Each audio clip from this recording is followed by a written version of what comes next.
ভারত আমাদের নিকটতম প্রতিবেশী, আমরা আমাদের প্রতিবেশীকে অহেতু কষ্ট দিতে চাই না, তবে আমাদের প্রতিবেশীও যেন আমাদের উপরে এমন কোনো কিছু চাপিয়ে না দেন যা বাংলাদেশের মানুষের জন্য সম্মানজনক নয়, অপমানজনক।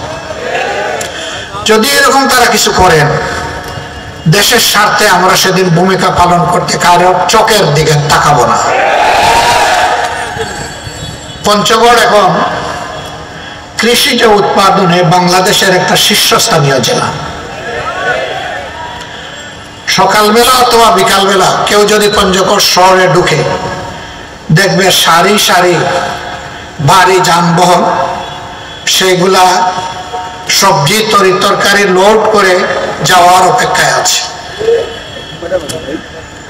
অথচ বিভিন্ন মৌসুমে যে সমস্ত সবজি এবং তরকারি উৎপাদন হয়, শুধু সবজি তরকারি না, এখানে কিন্তু এখন অনেক দামি ফল ফলাদি উৎপাদন হয়, কিন্তু এগুলো সংরক্ষণের জন্য বাস্তব কোনো ব্যবস্থা নেই, সরকারি কোনো উদ্যোগ নেই।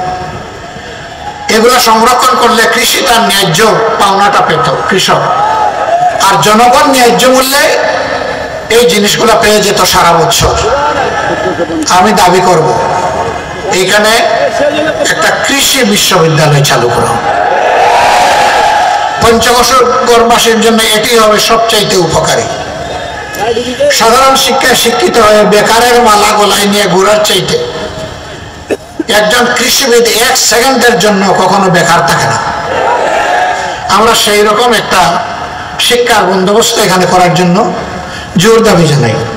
আমার কাছে বন্ধুরা দাবি জানিয়েছিলেন, মনে হয়েছে আমি বোধহয় সরকার চালাই না, আমিও আপনাদের মতো একজন সাধারণ পাবলিক, তবে আমার একটা গোলা আল্লাহ তাআলা দিয়েছে, এই জন্য যে দাবিটাকে যথার্থ মনে করি তার পক্ষে আমি চিৎকার দেওয়ার চেষ্টা করি।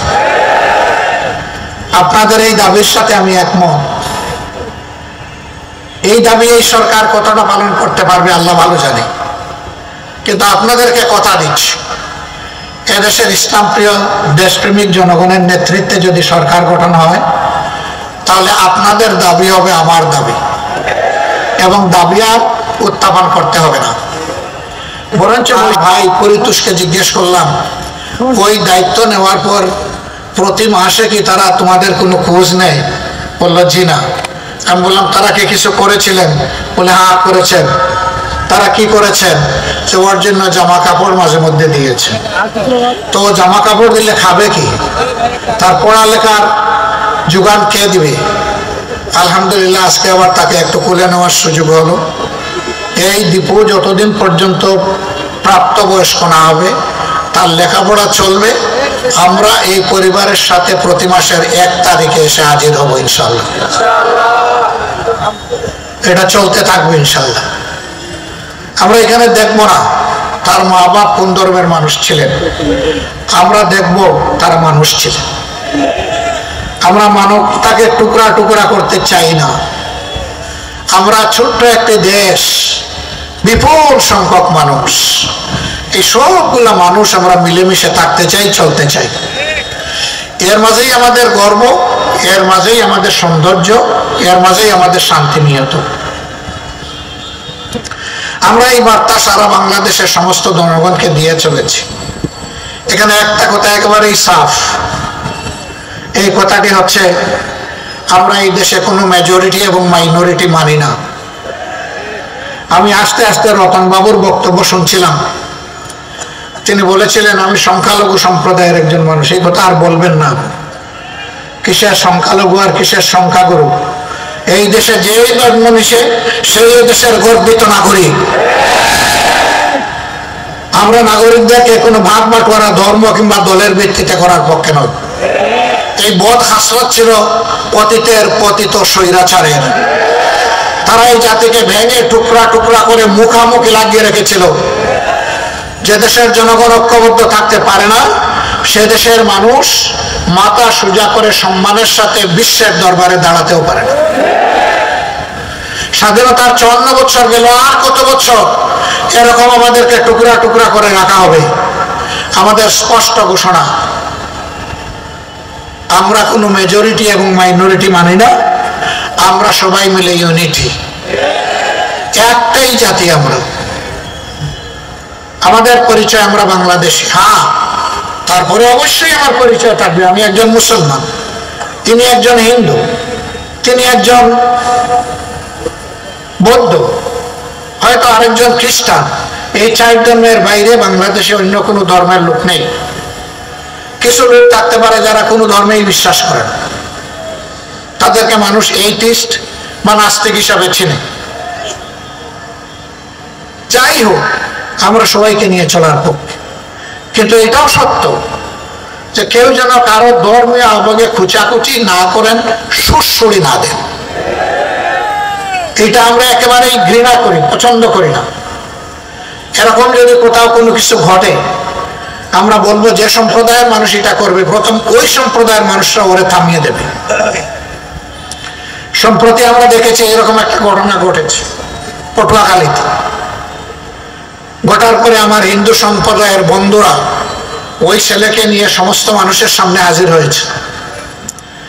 হাজির হয়ে বলেছেন, আপনারা যে শাস্তি চান ওই শাস্তি দেওয়ার জন্য আমরা তাকে আজকে নিয়ে এসেছি। ওই সবার পক্ষ থেকে জিজ্ঞেস করা হয়েছে সে ভুল স্বীকার করে কিনা। সে দাঁড়িয়ে কর জুড়ে বলেছে আমার ভুল হয়ে গেছে। তাকে জিজ্ঞেস করা হয়েছে এই জন্য তুমি অনুতপ্ত কিনা। সে বলেছে আমি অনুতপ্ত। মাথা নত করে কথাগুলো সে বলছিল। ওখানকার বিজ্ঞ লোকেরা বলেছেন তার ভুল স্বীকার করা, আন্তরিকভাবে অনুতপ্ত হওয়া এবং যাদের মনে আঘাত দিয়েছে তাদের সামনে এসে ক্ষমা প্রার্থনা করা, এটাই তার শাস্তি। এর বাইরে কোনো শাস্তি দেওয়ার প্রয়োজন নেই। এটি হচ্ছে আমাদের সম্প্রীতির বাংলাদেশ। আমরা এটা পারব। বিশেষ করে আমি মুসলমান ভাই বোনদেরকে বলবো, মেহরবানি করে অন্য ধর্মের ভাই বোনদেরকে কষ্ট দিবেন না। আমরা এটাকে ঘৃণা করি, অপছন্দ করি। যারা মেজরিটি মাইনরিটির জিগির তুলে রেখেছিলেন, আমি আল্লাহর উপর ভরসা করে বুকে হাত দিয়ে বলছি, তারা যাদেরকে মাইনরিটি বলতেন, এই ভাইদের সম্পদ, ইজ্জত এবং তাদের জীবনের পর সবচাইতে বেশি ক্ষতি সাধন করেছে তারা। আমি দাবি জানাবো, বাংলাদেশ সরকার এবং জাতিসংঘের যৌথ উদ্যোগে 1972 সালের 10 জানুয়ারি থেকে আজকের দিন অর্থাৎ 2025 সালের এই 26শে ফেব্রুয়ারি পর্যন্ত বাংলাদেশে যত ঘটনা ঘটেছে এরকম, সেগুলা অনুসন্ধান করে তার শ্বেতপত্র বাংলাদেশের জনগণের সামনে প্রকাশ করে দেওয়া হোক। তাহলে জনগণ জানতে পারবে কারা সত্যিকার অর্থে মানুষ খুন করেছে, ইজ্জত লুণ্ঠন করেছে, সম্পদ লুণ্ঠন করেছে।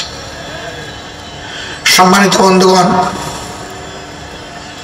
আরেকটি কথা আমাদের পরিষ্কার, ভারত সহ দুনিয়ার সকল দেশ আমরা একই বিশ্বসভার সদস্য, জাতিসংঘের সদস্য রাষ্ট্র।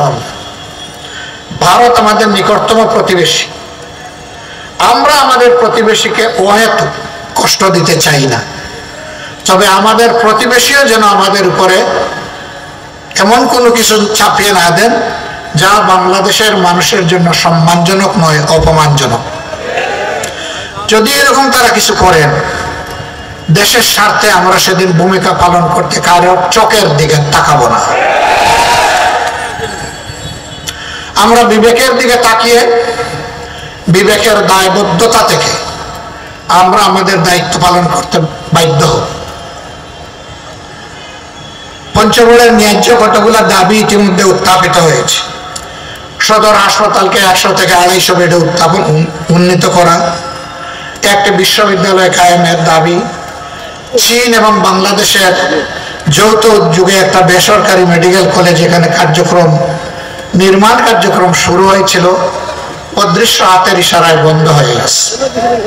এইটা পুনরায় চালু করে তাকে পূর্ণাঙ্গ রূপ দেওয়া এবং চিনিকল পুনরায় চালু করা, সবগুলো দাবি ন্যায্য। তবে বিশ্ববিদ্যালয়ের ক্ষেত্রে আমার কথা আছে। পঞ্চগড় এখন কৃষিজ উৎপাদনে বাংলাদেশের একটা শীর্ষস্থানীয় জেলা। সকালবেলা অথবা বিকালবেলা কেউ যদি পঞ্চগড় শহরে ঢুকে দেখবে সারি সারি ভারী যানবাহন, সেগুলা সবজি তরকারি লোড করে যাওয়ার অপেক্ষায় আছে।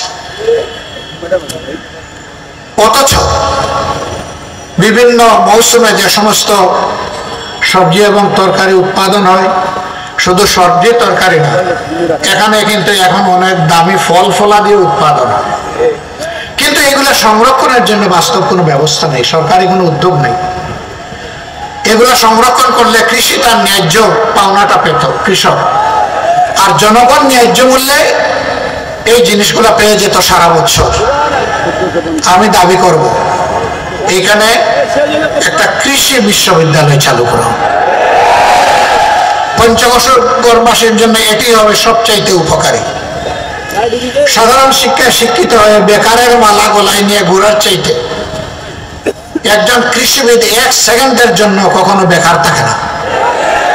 আমরা সেই রকম একটা শিক্ষার বন্দোবস্ত এখানে করার জন্য জোর দাবি জানাই।